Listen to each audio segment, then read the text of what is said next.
Hello, xin chào các bạn đã quay trở lại với review 5 phút. Ở cuối tập trước, Lục Khai Sơn đã tìm đến Thiên Lam Tông tính sổ.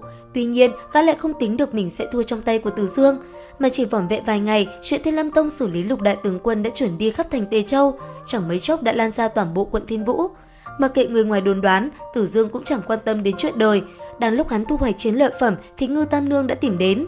Mỗi lần nàng xuất hiện là lại đem đến tin vui về đan dược, lần này cũng không ngoại lệ.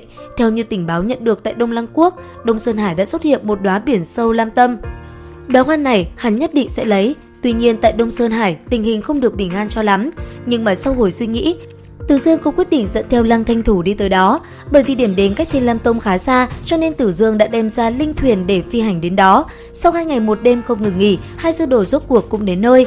Tuy nhiên, bọn họ lại nghe ngóng được đợi đến đêm trăng tròn vật kia mới hiện thế, bởi vậy chỉ có thể chờ đợi mà thôi. Khoảng cách đến đêm trăng còn hơn chục ngày, Từ Dương cùng Lăng Thanh Thủ đã đi xung quanh khảo sát. Vừa vặn phát hiện ra một tông môn bản địa, hai sư đồ quyết định đi tới đó nghe ngóng thêm tin tức về biển sâu lam tâm. Vừa tới cửa, Từ Dương kinh ngạc phát hiện một cây cổ thụ đứng sừng sững trước tông môn, không nghĩ tới lại có thể bắt gặp cái cây này ở đây. Từ Dương thầm nghĩ chắc chắn sẽ thu hoạch nó mang về.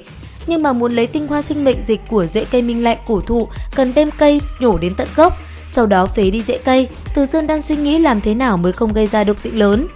Đúng lúc này có người đi đến trước mặt hắn hỏi lý do vì sao lại nhìn chăm chăm vào thần thụ hộ tông của bọn họ như vậy. Từ Dương quay qua phía người kia lạnh lùng lên tiếng: "Vào thông báo với tông chủ của các ngươi, cái cây này ta muốn." Đám đệ tử kia còn đang ngơ ngác thì Từ Dương đã bắt đầu ra tay. Tuy nhiên cái cây này đã có linh tính, cho nên nó ngay lập tức công kích lại phía hắn. Từ Dương thấy vậy lại càng hưng phấn, linh tính càng cao, công dụng đem lại càng lớn, vì lẽ đó hắn quyết tâm thu phục bằng được cây cổ thụ này. Ngay khi Từ Dương vừa xuất thủ, một đạo kiếm khí như phá không chui ra hướng thẳng đỉnh đầu hắn mà công kích. Nương theo uy lực vừa phát động, linh kiếm màu xanh lam từ trên tay một tuyệt sắc mỹ nhân nhanh chóng huyễn hóa ra mấy động tác kỳ lạ. Né tránh được một đòn kia, Từ Dương thất kinh hô lên: "Đại Diễm Lam cánh kiếm pháp!" Thần sắc trên mặt hắn cũng ngay lập tức thay đổi, chẳng phải đây là kiếm pháp năm xưa hắn đã từng dạy cho đồ đệ của mình hay sao?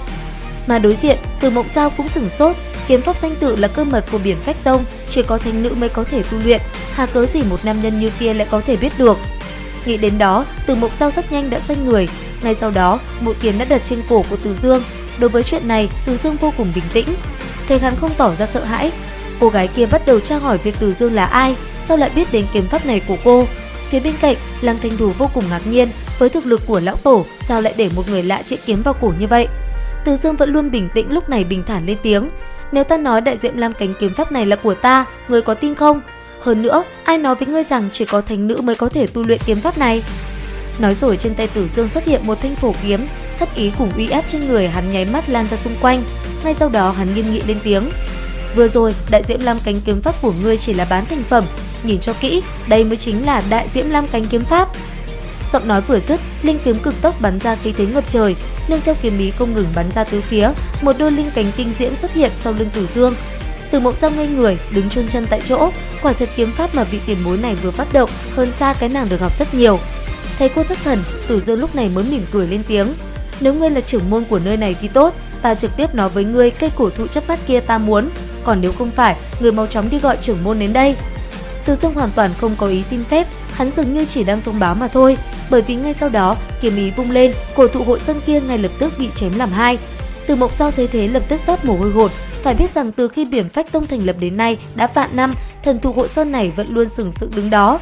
Vậy mà giờ đây bị vị tiền bối chớp mắt một kiếm chém làm hai. Mộng Giao lúc này không biết phải làm sao, mau chóng tìm đến chỗ tông chủ. Vừa nghe tin một tu sĩ luyện khí kỷ đến cướp đoạt thần thụ hộ sơn, vị tông chủ cảnh giới động thiên ngay lập tức đi đến gặp mặt Từ Dương.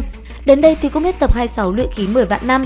Liệu rằng những diễn biến tiếp theo sẽ như thế nào? Cùng theo dõi kênh để biết thêm chi tiết nha. Video đến đây là hết rồi. Xin chào và hẹn gặp lại các bạn ở những video tiếp theo.